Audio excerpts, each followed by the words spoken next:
She's asking kind of fair questions, or there's questions behind the way she's asking them that are fair. She's just asking them in a terrible way.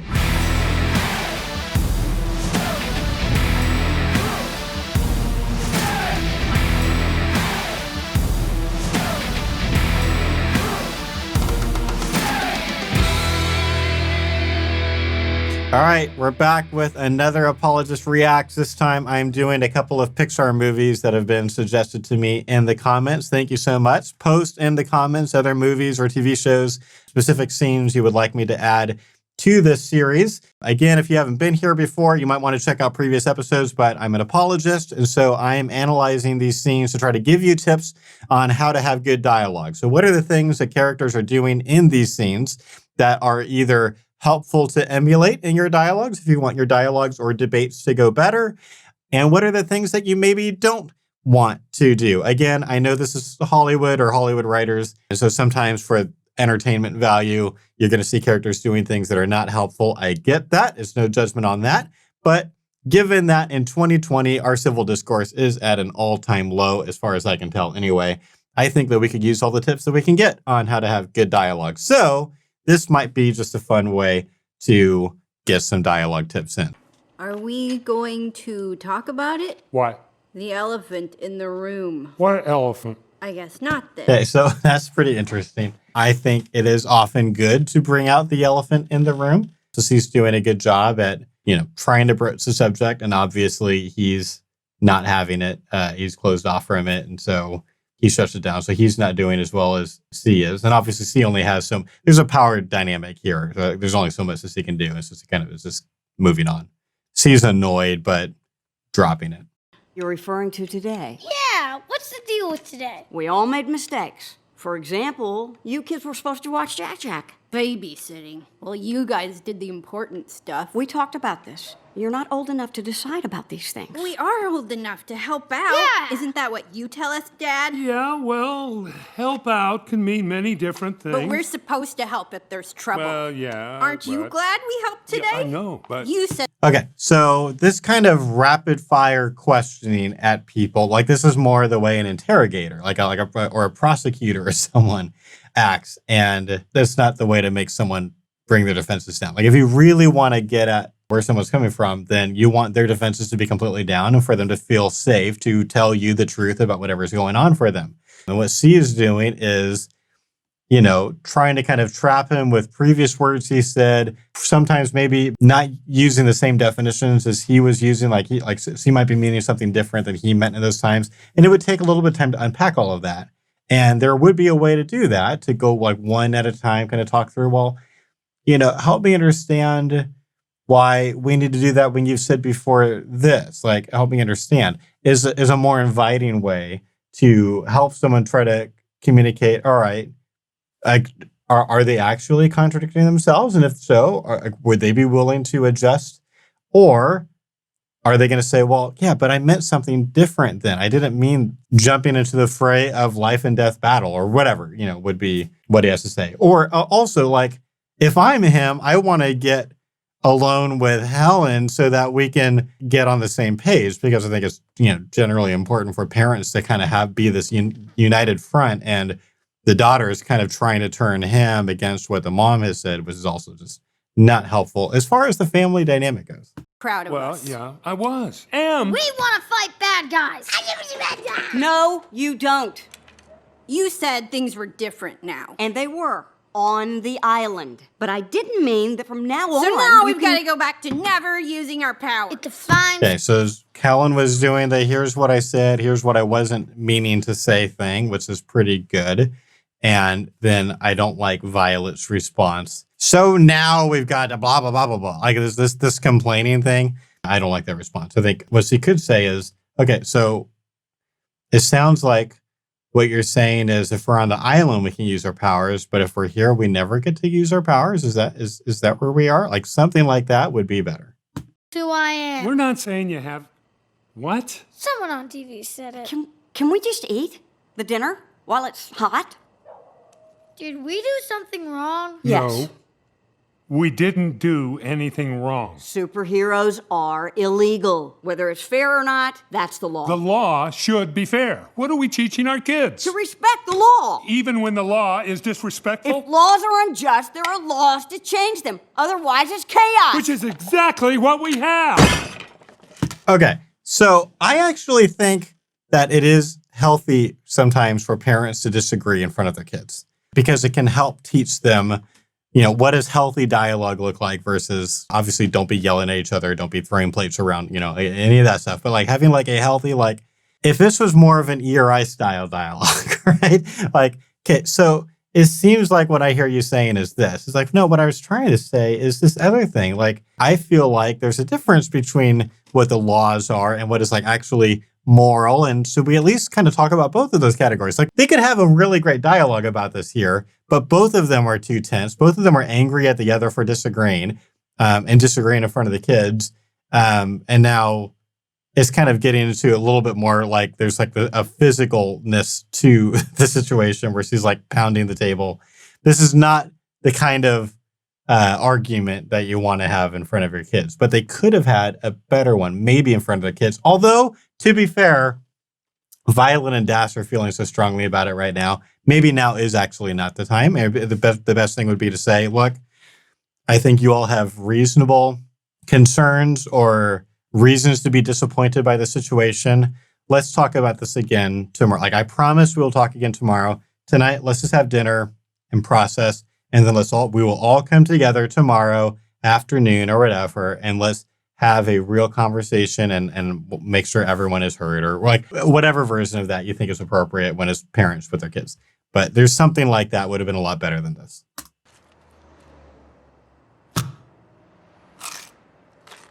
I just thought it was kind of cool. What was? Fighting crime as a family.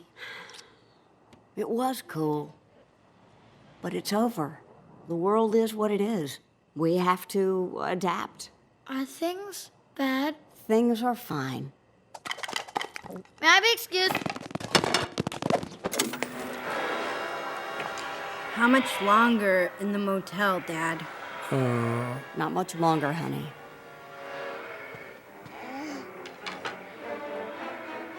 All right, so that ended okay. I would give Bob a 5 out of 10. Like, raised his voice a lot, got, really passionate. It wasn't in the place where this just wasn't really a healthy dynamic to have in front of the kids and also not very persuasive. I would give her maybe a 6 out of 10. She raised her voice less. She did pound the table. It's kind of like, signal, stop, husband, we're not doing this right now. But I feel like there's more listening that could have been happening. Violet, I would give a 4. I like that she broached the subject. She initiated a potentially hard conversation, but at the same time, she started doing that obnoxious rapid fire interrogator thing that I don't like. And Dash was okay. I'll give Dash a 7 out of 10. All right, let's go on to the next thing. What do you mean you don't know? A few hours ago, you were saying it was over and being a superhero was a fantasy. Now you get the offer of a lifetime and you don't know? It's not that simple, Bob. I want to protect the kids. So do I. From jail, Bob. And how do you do that? By turning down a chance to change the law that forces them to hide what they are? They haven't decided what they are. They're still kids. Kids with powers, which makes them supers, whether they decide to use those powers or not. This will benefit them. So I think this is going okay. This is sort of like a rapid fire debate, right? Like they're both, stating their conclusions or their arguments pretty fast. Then the next one counters, the next person counters, next person counters. There's not a lot of clarification questions happening. And this is going, I think, more rapid pace than you usually want to do unless you live in the West Wing universe or something like that. But I think generally this isn't going that bad. It's not a good time to be away. Dash is having trouble with homework. Vi is worried about her first date with that boy she likes, Tony. And Jack. Jack? What's wrong with him? Okay, nothing's wrong with Jack. But even a normal baby needs a lot of attention. I'm just not sure I can leave. Of course you can leave. You've got to. So that we can be supers again, so our kids can have that choice. So you can have that choice. All right, yes, so I can have that choice. I think good on her for noting and putting on the table the more like authentic version of his argument, and good on him for admitting that's what's going on. And he's frustrated. He's dealing with a lot, his feelings about, her being the one asked to go out and be a superhero first. But good on him for kind of conceding, yeah, all right, that is it. And he's dealing with a lot of complicated feelings right now. So I think they're both doing pretty well. And I would do a great job, regardless of what Devers pie charts say or whatever. But they want you. And you'll do a great job, too. That was excruciating to watch. I can't lie to you. I kind of like how Helen was able to point out, the subtext here is you're having a really hard time with this. You could barely get out the words that, you're trying to say something encouraging to me. I appreciate you for trying, but obviously you're going through a lot. Like that's the subtext. I like that in this marriage dynamic, she can say something like that playfully and he can respond to it well. Like that speaks well of their dynamic, their level of mutual trust. It's nice to be wanted. It's flattering, but... What's the choice? 1, do this right, get well paid, we're out of the motel, and things get better for all supers, including our kids. Or This 2, feels rhetorical. I find a job in 2 weeks or we're homeless. You know what's crazy, right? To help my family, I gotta leave it. To fix the law, I gotta break it. You'll be great. I know I will. But what about you? We have kids. I'll watch the kids, no problem. Easy. Easy, huh? You're adorable. Well, if there is a problem, I'll Okay. drop this thing. If there's enough trust, I think you can pull that off. You're adorable, like in a playful, insulting kind of way. If you don't have a lot of built-in trust, I don't recommend it. And come right back. You won't need to. I got it. You go. Do this thing. Do it so I can do it better. Okay, so I'd give Bob a 7 and Helen an 8 on that one. I think that was generally really good. Sugar bombs on my watch. Where's Mom? She's up and out. She's at her new job doing hero work. But I thought superheroes were still illegal. They are, for now. So Mom is getting paid to break the law. She's an advocate for superheroes. It's a new job. So Mom is going out illegally to explain why she shouldn't be illegal. Hey. Okay, so she's asking kind of fair questions, or there's questions behind the way she's asking them that are fair. She's just asking them in a terrible way. And part of it is, it's not just the words she's saying, it's also her body language. It's the rolling of the eyes. It's her tone of voice. It's stuff like that is making this super obnoxious. And it's like he's trying his best. There is a much better version of this dialogue. So he could have said, okay, I'm trying to understand, but what I hear you saying is that Mom is doing something illegal to try to make it legal. Is that what the story is? And then he could have said, yeah, that's basically what it is. And we're not talking about it until we are all together as a family. I am not speaking on behalf of her. Like he doesn't necessarily owe her an answer right now. He could say, this is more complicated than you think. We will all talk about it together when Mom gets back or whatever. But instead, he feels defensive because he's trying to explain what's going on.